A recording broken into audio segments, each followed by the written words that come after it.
Aloha, caregivers. Welcome. Hi, this webinar is presented by Gimme A Break, a nonprofit organization that's caring for caregivers just like you. And we offer emotional and physical breaks as well as resources for your continued wellness.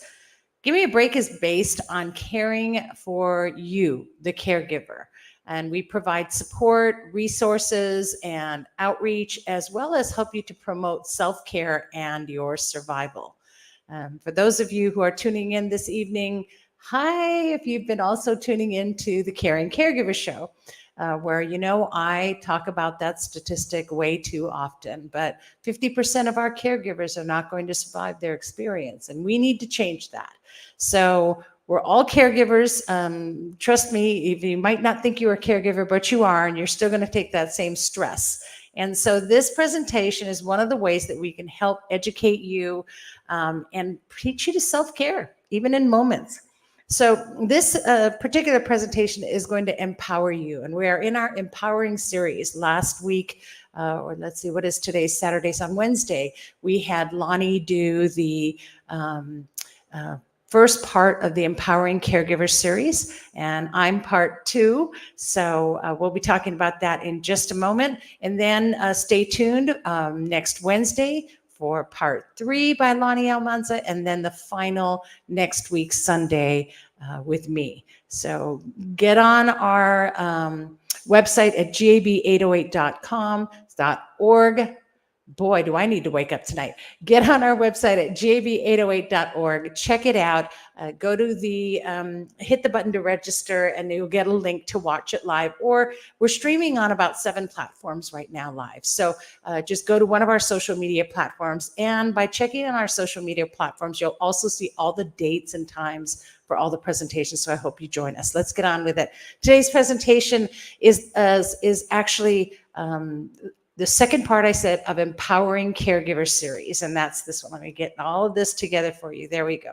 So the Empowering Caregiver Series, and tonight we're going to talk all about facing our guilt. Yeah, it's pretty heavy, I know. But you know what? I think it's something we need to talk about. So first of all, what is caregiver empowerment? What do I do when I'm telling you I'm empowering you as a caregiver? Well, it's the realization that we deserve to survive. We deserve it. And to feel a greater ease, happiness, and fulfillment. It's helping us to learn to control what happens to us, what we can and can't control, and to practice acceptance of ourselves while developing our knowledge, abilities, and confidence to more actively meet our needs, desires, and goals, free from guilt. And yet we all carry that guilt on us, don't we? Guilty for not always doing the best we can, or maybe we made some mistakes and we're really hard on ourselves. Well, we're going to talk more about that tonight. But let me just emphasize that again. It's the realization that we deserve to survive free from guilt. There you go. And you do. So how do we face that guilt? Because we always push it down, don't we? We just push those emotions down, and all we do is caregive. We just keep caregiving, and every day goes by, and we push those guilty feelings down even lower. And we do feel guilt. What are some of these reasons? Because we're caring and we're empathetic, and by nature or by need, and it's easy for us to fall prey to that guilt because we're the ones that are so giving, right? We're always taking care of others. And so then it's super easy for us to feel guilty about maybe not doing so well. Some of us are perfectionists. Some of us are a little OCD. I know, you all know me. We can all relate, right? What other feelings do caregivers have of guilt? Well, we're not good enough, maybe. We don't spend enough time with our caree, right? How's this one? We might miss our lives before caregiving. And there's just so many other excuses or guilty feelings that you can come up with, and ways for you to push feelings that you have off. So we internalize it rather than face it. And when we internalize our emotions, it affects us physically, and we will succumb to that. If we allow those emotions to affect us physically, we could end up with something called caregiver burnout. And again, for those of you who have listened to some of my podcasts and I talk about this, is that I lost my own father to caregiver burnout. Had I only known that he was suffering from caregiver burnout, had I only known that all I had to do was get some support in there and to be able to help balance things out for him. Who knows, right? Coulda, shoulda, wouldas in life. We can't do much about the past, but we can definitely do something about our future, especially our future as caregivers. So caregiver burnout is an actual medical condition. I've had a doctor say it, caregiver burnout. It's considered a condition that you have. So don't take it so lightly. It does refer to becoming physically, emotionally, and mentally exhausted from the stress that comes from caring for a loved one who's not well. You may feel alone, unsupported, or unappreciated. Relating to this in any way, caregivers? I know. And it's okay. You're not doing anything wrong. You're just tired and you're feeling burnout. So I want to talk about what are some of the symptoms, because a lot of people will tell me, oh yeah, I know the symptoms. I was just talking to a wonderful woman today. She was telling me she had a stroke and she thought she had a second one. She said, because I know the symptoms, she said. Since my first one, now I know the symptoms. Well, do you know the symptoms for caregiver burnout? Are you even able to recognize whether you have those symptoms or not? I know, what does all this have to do with guilt? Again, guilt makes you suppress your guilt that you have from caregiving. You suppress those emotions into your body, and those emotions affect you physically. And that leads to caregiver burnout. There's your connection.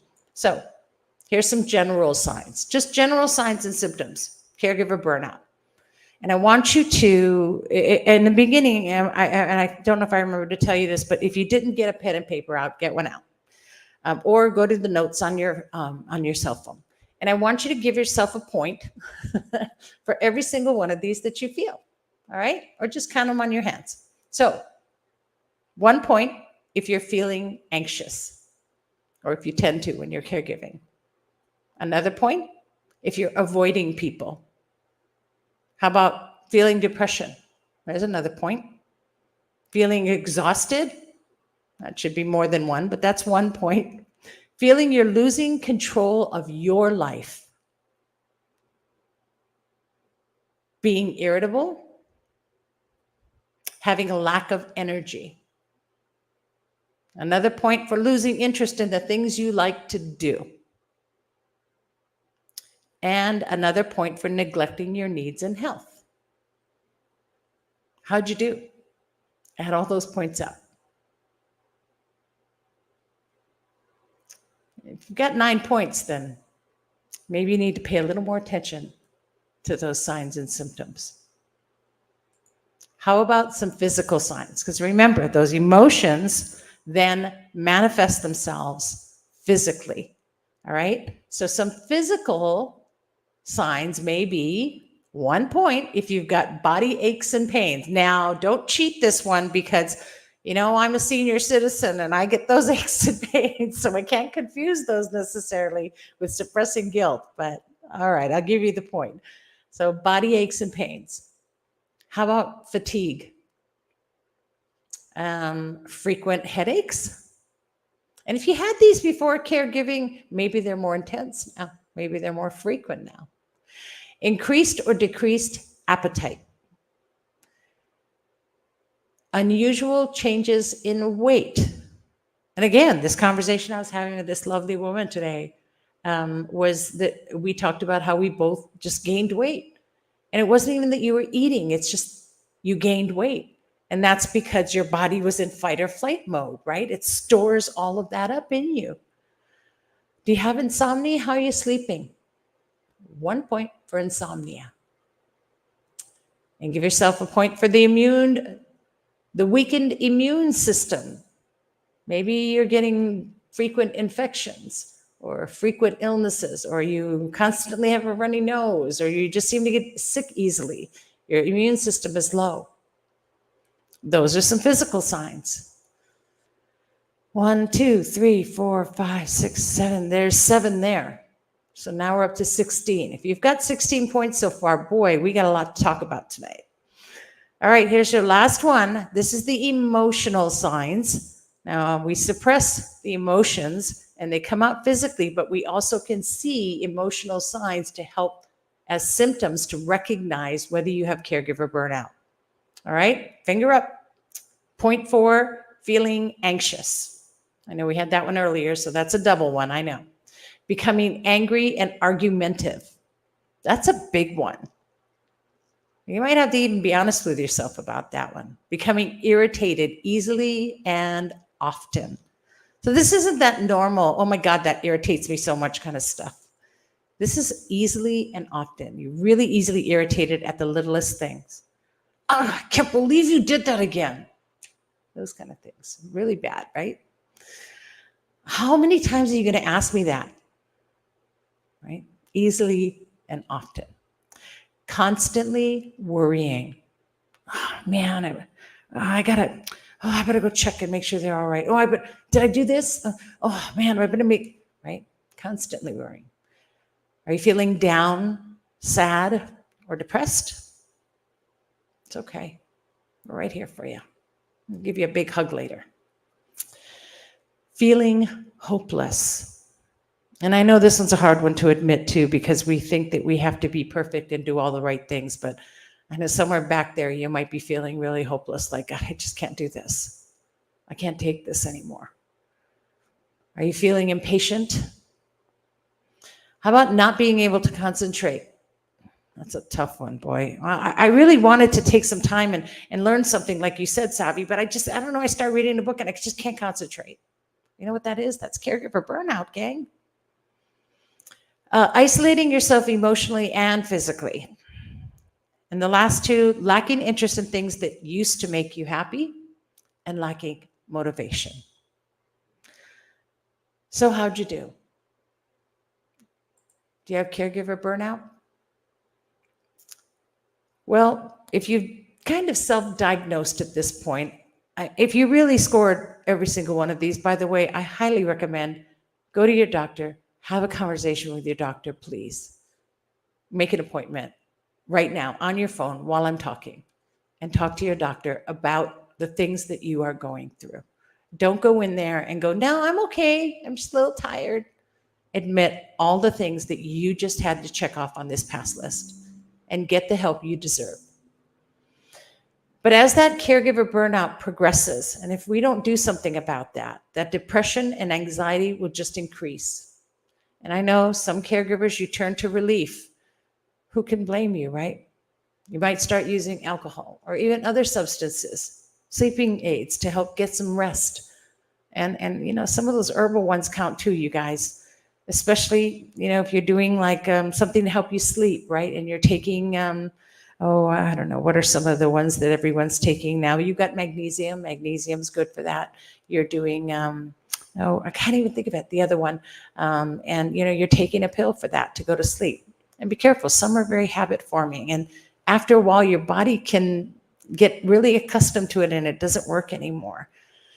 But there are stimulants all out there. There are herbs out there. There's all kinds of things that you can try to relieve the symptoms, but that's what you're doing, right? You're not getting to the root of the problem. Caregiver burnout may lead to impairment and increasing the risk of harm to you and the one that you're caring for, your caree. So it's a danger for both of you. So we're going to go ahead and prescribe you. I'm not a doctor, but I'm going to prescribe you as one caregiver to another, a prescription for treatment and prevention measures that are practical for caregivers. Because as a caregiver, you're going to need as a caregiver with caregiver burnout, you're going to need help from your actual doctor and a prescription probably from an actual doctor. But what I can do is I can give you practical things to help you at least get through your days a little better. Mindful moments that you can practice. Now, think about this too. If you found out that you had a medical condition, oh wait, you just did. And the doctor told you that you had to do blank, what would you do? Well, you do it, right? Because you need to get better. right? Well, you do have a medical condition, and you need to empower yourself to take action. Because not only do you need whatever a doctor prescribes for a condition, but you have to have a positive attitude, and you have to make your mind up to survive your illness. So let's remember that definition. Empowerment for caregivers is the realization that we deserve to survive free from guilt. You do deserve to survive. You deserve to survive beyond caregiving. Because as much as we want to think that this has been dragging on for a long time, and boy, we're just going from one caregiving to another caregiving, and I can relate, I'm still caregiving. We can change that and still have a survival to it. We can beat the odds. We can survive caregiving, and we can still have a life and still obtain our dreams. We'll talk more about that. So let's take some activities that we can start doing. So here's the first activity. We're going to let go of guilt. How do we do that? Well, we must first clear out the doubt and fear by remembering and listing all of the accomplishments. So I talk about this all the time, right? Is if you're going to remove negative from you, negative is really aggressive. Negative likes to find homes. And if you remove negative and leave an open area, positive can sometimes come in, but negative could come in twice as much because negative's fast. So if we're going to take negative things out, start with a positive. Start with a positive and the positive choice outcomes that you had in your life's journey. So get that pencil and paper down. I want you to make a little bit of a list. All right, here's some questions. What are some of the things that you are proud of? Go ahead and list one right now. One thing you're really proud of that you did. And you know, it could be something that goes way back to when you were a kid. And you got a, I don't know, a star on the chart. That gold star meant something to you. Or it could be an accomplishment at work. It can be anything. Something you're really proud of that you accomplished. Got it? Okay. Now, what are some of the greatest lessons that you've learned in life? And if you can't make that list now, that's okay. But write that question down so you can make a list later. What are some of the greatest lessons you've learned? Go ahead and you can make a list of that. Now, once you have the list, give yourself credit for all of those things. The lessons you've learned, the accomplishments you've made. Tell yourself, good job. You know, I always do the whole take your hand, put it on your shoulder, give yourself a pat, add a caregiver, right? Good job. And recognize that you did do these. You deserve that recognition. That's filling yourself with positive. Then you can release and let go of that doubt and fear. Don't even fight all that good stuff coming in. Just be like, bye-bye, let it go. Do this whenever you feel doubt or fear or anything overwhelming you. Or if you can't sit down and write a list, keep that list on your phone in your notes and open it up and read it again, especially that one really big thing you're proud of. Because doggone it, you earned that. And you may just be proud of the fact that you take such good care of your caree. That's awesome. Now, we let go and we're going to let in more good, right? We're going to keep feeling that positive and we're going to enhance your gratitude. So you need to thank yourself daily for the things that you do. That's right. I said, tell yourself thank you. Thank yourself. And it will not really matter if anyone else acknowledges what you do. So we, you know, as humans, we wait for people to notice us, to notice and thank us for things that we do. We wait for people to say, hey, I noticed you did that. Oh, wow, good job. You know, we need to stop. And the first person we need to acknowledge is the one that we're going to live with the longest, and that's ourselves. So thank yourself for what a great job you're doing. You don't need anyone to thank you. Thank me for believing in me. What a great way to show gratitude to yourself. And so we need to say humbly, thank me. And if you forget to thank yourself, I want you to start practicing it.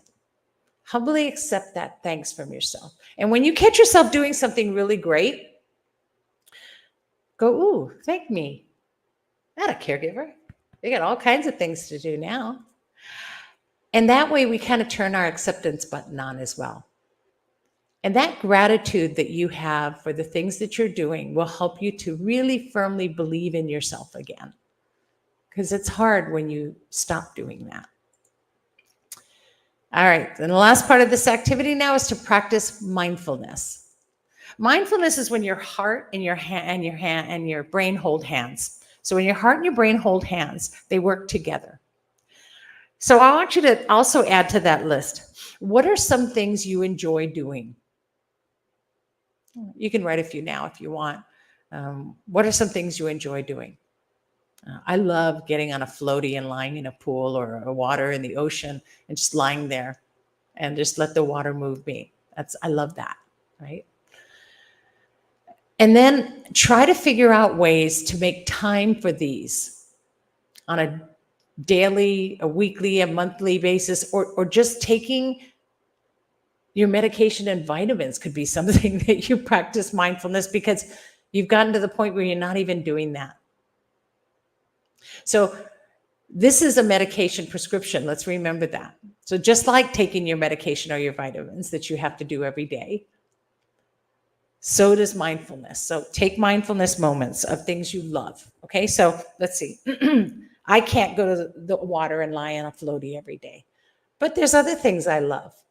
I love sitting with my dog and just having a moment with her. So I can do that in a quiet moment right there. I love to just spend a little time meditating, even if it's, 30 seconds or a minute. Seize those moments. Prescribe yourself what you need with the intention of practicing mindfulness.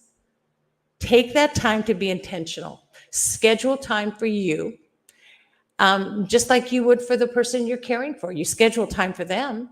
Oh, it's time for their medicine. Oh, it's time to make them something to eat. Oh, it's time for me to practice mindfulness. Wow, you can do that. Caregiver burnout is a medical condition, and it can lead to even more severe conditions. So it's vital for your survival to keep your prescribed treatment. And if anyone has anyone else to say, you can say, I'm on a prescribed treatment. Part of that treatment really does include community. So make sure that you're connecting with a community. And you can connect with a community of caregivers with Gimme A Break as well. And we meet every Tuesday evenings at 8 p.m. And I just noticed this is an old document on the screen. So we no longer have the 2 o'clock Tuesday afternoon sessions. And actually, someone from our 2 o'clock session that we had before gave me a call today because she really misses them. But we only meet at 8 p.m. So 8 p.m. on Tuesdays, and our Zoom ID number is there. You can actually go to the website, gab808.org, and you can find all this information. And just tune in online and talk with a bunch of caregivers just like you. And if you can't make it to one of Gimme A Breaks, there's a full list there of every single one located on the island of Oahu. And if you happen to know of any caregiver group sessions on any of the neighboring islands or in your area, please let us know. Email them to us at info@gab808.org, and I would love to know and add them to the list as well and put them on our website for other caregivers. So if I've missed any, please let me know. But connecting to a community is so important because it helps you to get that support that you need. All right? And here's our session. That's the corrected slide right there. So weekly online, and that's all you do. Type in our phone number. Our phone number is 808-754-3787. And you can go ahead and use that as the Zoom meeting ID, no password needed, and join us every Tuesday at 8 p.m. All right. So that's a real positive as well. What else can you do that's positive? We have the Giver's Guides magazine that we put out every month. This is an online magazine, and you can get all kinds of amazing tips and tricks to help you. This is a peek at the current issue, the October issue, and we have articles like top three self-care practices. Caregiver roller coaster. Caregiving is a roller coaster ride. Scary facts about caregivers. How to fill your cup. Great articles written for caregivers by caregivers with you in mind. And so we know the point of view of a caregiver. We're all caregivers. And so we understand what your needs are. And so we write to those needs. So if you can see this QR code, go ahead and zap it with your phone, and you'll get a free 3-month subscription right off the bat. So this will take you right through the holiday. And if you wish to continue on, it's really only $24.99 for the year. And you'll be able to support a cause, because anything that goes to the subscription goes to help Give Me a Break to continue doing what we're doing. So Giver's Guides Magazine, great resource for you. And of course, if you need resources, you can always watch my show, Caring Caregiver Live Show, and that comes on every Wednesday at noon. And we stream live like we are right now on the same platform you're watching us on. Or you can go to our YouTube channel and watch all of them at the caringcaregivershow.com as well. You can see all of the videos, or you can listen to audio. But our podcasts are also available and out there. And you'll probably catch one of our past episodes on Alolo TV 53 as well. So just get connected. And that's one of the greatest things you can do as a community. You can get connected. You can survive this. You can release all that guilt. And then you can take in all this positive and get supported by other caregivers. And it's a win-win. So in the meantime, continue to care for yourself. Continue to take care of your condition. Know that you do have a medical condition, and know that you are on a prescribed course of medication and that you need to take care of it. All right. And so do that. Do the homework that I gave you as well. That will help you. And then give yourself an added caregiver every now and then. And don't forget to say thank you. And I thank you. Thank you, because I know what you're doing. And it does seem thankless sometimes. So let's fill the air and thank each other all the time and recognize what we do. I know this was brief and it's going to be another section, but I hope you enjoyed it. I hope it helps you. I hope it helps to empower you to survive and not give up. We all are going to change that statistic, and we're going to continue to survive and thrive beyond that. If you have any other questions, just email us at info@gab.org, and know that Give Me a Break is here for you. You can, again, connect with us, and we have our weekly sessions, and keep connected on social media, because we have our Caregiver of the Year contest coming up next month as well. And we would love to have you be part of that. And you can share your story and share your experience, because you're going to help inspire another caregiver. And you're also going to help us to have a voice. Caregivers are they're not an underserved community. They're a non-served community. And we're doing something about that, because another thing that Give Me a Break does is advocate. And we're advocating for you. So when you go to our website, gab808.org, please click on the Be an Advocate tab. And go to that page and look at the bill that we're trying to get passed through the legislature. And also, if you'd like to support that bill to help caregivers to get paid, please fill out the form, join us, help support us, be a voice. We would love to have you be part of that. I hope you enjoyed it. I can't wait to talk to you again about more, part 2. And remember, our next session will be next week, Wednesday at 8 p.m. So next week, Wednesday, I should have had that date up. I didn't. I know, I tend to think in too many places at one time. The 9th. So Wednesday, the 9th at 8 p.m., join us for Lonnie's part. And I'm almost sure it is the Caregivers Ikigai, which will be really, really interesting. I know you'll really love it. All right. Have a great evening. Thanks so much for your time and for joining in. And if you're watching this later in one of our social media stations, put a like in there and a follow and subscribe, because that helps us get out to more caregivers who need to hear the information. All right. Face your guilt, let it go, and fill yourself with so much positive that you have the power to continue and be an empowered caregiver. Aloha, everyone. Have a great night. Bye.